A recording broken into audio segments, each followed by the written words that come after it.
Hey guys, it's Robert from East Coast Sawing Design. Today's video is kind of a little vloggy style video about firewood, how we stack it, store it, talk a little bit why we burn so much.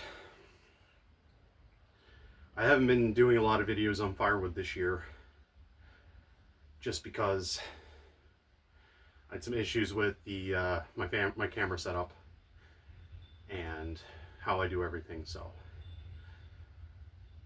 as you can see, I just brought in a wheelbarrow load of wood. So this is a modified wheelbarrow. It's the frame, it's all the parts of the wheelbarrow minus the actual barrow itself. And then the front section's been reinforced and supported up to hold a ton of wood. This is way overloaded, but for how short a distance we go, it's fine. I mean, I'm only going about 25, 30 feet from outside the barn into the barn. So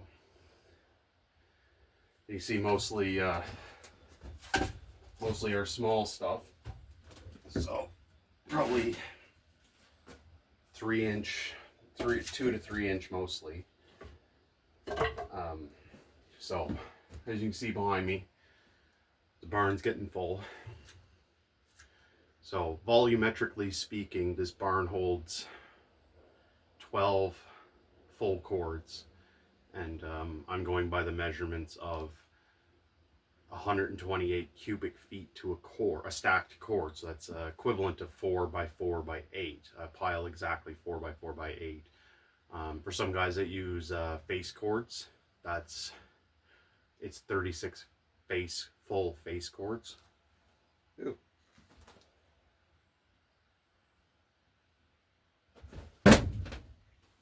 Bumblebee or a wasp, I'm not sure.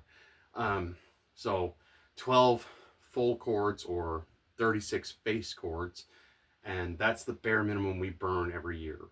The last couple of years the barn hasn't been quite full, usually probably about 1.5 cords shy, because in the previous years to that we didn't burn 12, we burnt maybe 10. So a couple years in a row I got injured at the very end of the season, and just everything else, especially my woodworking business, that never got the barn completely full. And we don't normally fill it this way either. About 6 years ago, we were filling it basically from where I'm standing back. So this year I decided to fill it from that end this way to make sure that I got the barn as full as it could be. Because normally we'd be using the ATV trailer to bring the wood in from the backside. So we burn mostly a mix of maple, birch. We do burn some softwoods in the mix, spruce, fir, poplar. I'd say probably 10 to 20% of our wood is softwoods. Basically whatever we can get our hands on.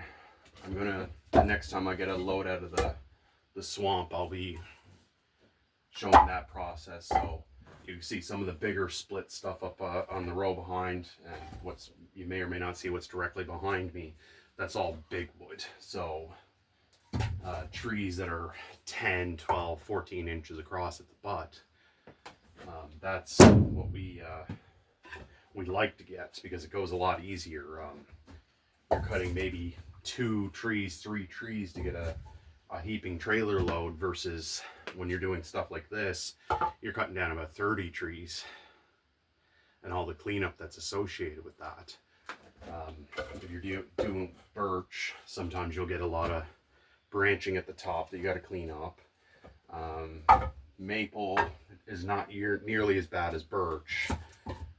Poplar tends to be a lot better than spruce for branching, but spruce or fir, like, you have to deal with every single branch. Like, this is 4-inch piece of spruce, 3-inch piece of spruce. So getting down into the sections of the property that weren't logged much makes a lot of sense to get into those big trees, because you're not dealing with as much crap at the end of the day, because to clean up the trail as we're cutting it. Can't leave branches, big mess of branches that you're going to eventually drive over. So when you drop a tree, if the tree lands right in your clearing, you got to clean that all up so that it's not you're not running over it with the ATV, because we use mainly the ATV for logging. So when you run over branches with the ATV, you're dealing with everything like branches coming up and taking out your CV boots or getting wedged up under the underframe and damaging wiring. So we try to keep the trails as clean as possible. But again, when you're dealing with really small stuff, that can be that can really kind of drag on your day. So we mostly, everything we cut the year we cut it is what we burn the following winter. We found that the amount of seasoning we get on that season tends to be what works good for us. Would some of these bigger ones be better if they were seasoned a little bit longer? 100%, but that's why we try to split our wood as small as possible. These little pecker poles, as I call them, because they're just tiny. Most of what I'm cutting out of this was logged earlier in the year. So a lot of this was cut in March, April, and May. Some of it was cut in June and July, but the bulk of it was April and May. So it's been sitting outside in log format all summer. So it's not wet. It's not like fully green. It's quite dry in comparison to if I went into the woods right now and cut down a load and brought it out and put it in. It is somewhat seasoned. Again, not as much as it probably could be, but for our purposes, our wood stove does not care what goes into it. It really doesn't care. That thing gets lit probably in October, and it doesn't go out until May. There's no gasket on the door. There's no damper in the chimney, and it does not go out. Like, you load it up at 8 o'clock at night, 8:30 at night, and it's still a bed of embers at 8 o'clock the next morning. Partially due to the sheer physical size of the stove too. There's other dynamics in play: chimney height and length, or width and length. There's other factors, but just the sheer volume. So our wood stove from full empty will take probably 2 heaping arm loads to fill. So part of why we burn so much wood every year. In 2017, I worked with a friend, and we sold firewood by the cord. And I found on the average, I mean, the most we ever found someone burning was 5. And it was his primary source of heat in a brand new house. House probably only about 3 years old at this point, 3-4 years old at this point. It was an engineered house, so it was, I think he had 8-inch walls in it, like 8 inches of foam insulation. So his house was incredibly airtight. So he was able to burn wood exclusively, but he burnt way more than some of the others. So finding out that 12, and even when we were kids, we burned probably 14 to 16. So this barn plus another 4. It's quite excessive. Even the last couple of years with the sawmill, Dad usually gets my slabs, because it's too much hassle to do anything with them, like sell them. So it's just as well to put them on the cutting rack. I showed that in a previous video, that I cut them on a big wooden rack, and we stack them on a pallet till the pallet's exactly 4 feet high. So it works out to be exactly 1/2 cord. Like a face cord on a pallet is 40 by 48 by 3 feet approximately. This is 4 feet square because we're overhanging the pallet quite a bit, and exactly 4 feet tall. So right now we got 1 stack of that out in the yard. I'm going to be posting a video probably in the fall, in the late fall, talking about that. We'll be doing a video shortly on the stacking, cutting of wood on the racks. You're handling the wood a lot more, but at the same time, you're not, you're gaining efficiency somewhere. So in the case of rack cutting, you're gaining your efficiency in chainsaw. So when you cut individual blocks, especially on little things like this, you're down on the ground, you're potentially going to hit the dirt every single time you make a cut, and you're having to rev the chainsaw up every single time. So we used to do what we called stump cutting. So we get a block of wood, probably about 32 inches high, and we take our poles, 60 inches long, 80 inches long. If we did it down in the woods, it could be a whole damn tree length. And we'd put it on the stump and cut it at our lengths. And that's quick and easy because there's a lot less handling. You're not cutting into a specific length. You're not loading it onto a rack, cutting it, and then loading it onto the trailer. But that only works if you have two people. So, and then you're burning more fuel to do that, because we found that, oh geez, has to be 20 odd years ago, we brought home a load of wood, a full measured cord, and we stump cut it on a 45-gallon drum barrel, because back then we didn't do much stump cutting like that. And it was more than one tank of fuel in the chainsaw to cut that entire cord. And the next load we brought home, we put on a cutting rack very similar to the ones I use now, and it was maybe half a tank to cut through 3 rack loads. So we had like a 200% efficiency on the fuel. So